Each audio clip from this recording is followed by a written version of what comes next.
So this is going to be a really long video, and I won't do a lot of talking during most of it. It's more about emphasizing the amount of work and the details within that work, so there will be a lot of shots of minor actions that don't seem very consequential and don't necessarily adhere to or add to the linearity of the storyline, if you can call it that. So feel free to skip around to the chapters of interest to you. For me, this is more of an exercise in color grading. I shot this on a Blackmagic Pocket Cinema Camera 4K, and it's color graded in DaVinci Resolve. I took a sort of top-down approach to this project. Rather than correcting on a clip-to-clip basis, I grouped visually similar shots together and corrected those groups separately in multiple timelines. I'm still fairly new to all this, so if you have comments on the color grading, I'm happy to hear them.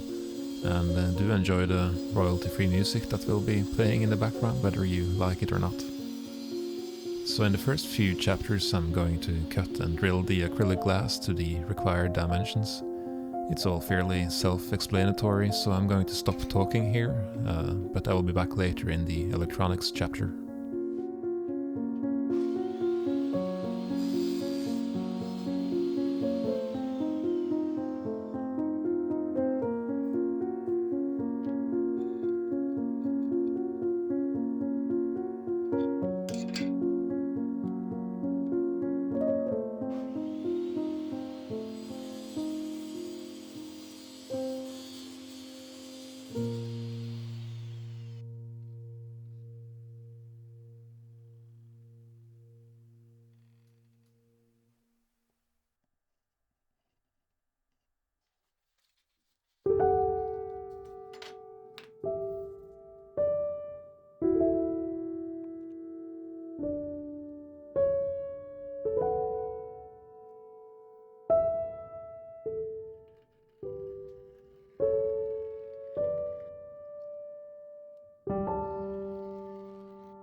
So this is the chapter I suspect most of you will have skipped directly to, which is alright. I'm not really covering the circuitry in this video, so I thought I'd talk a bit about it while you watch me build the scaffolding in the background.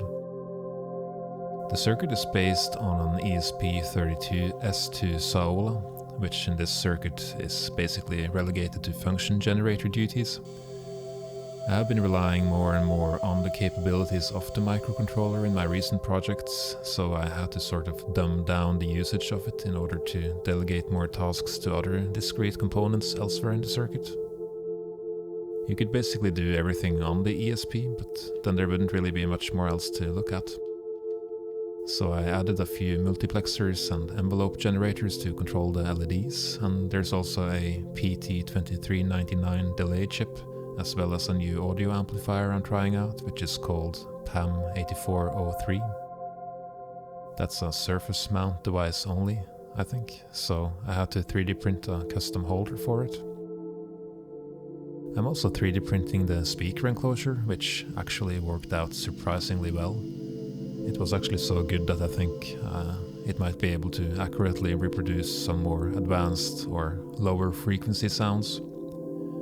You might have seen in previous videos that I've largely turned to using huge acrylic glass boxes for my enclosures in sculptures with more complex soundscapes, so I'm looking forward to try out this smaller format for upcoming projects.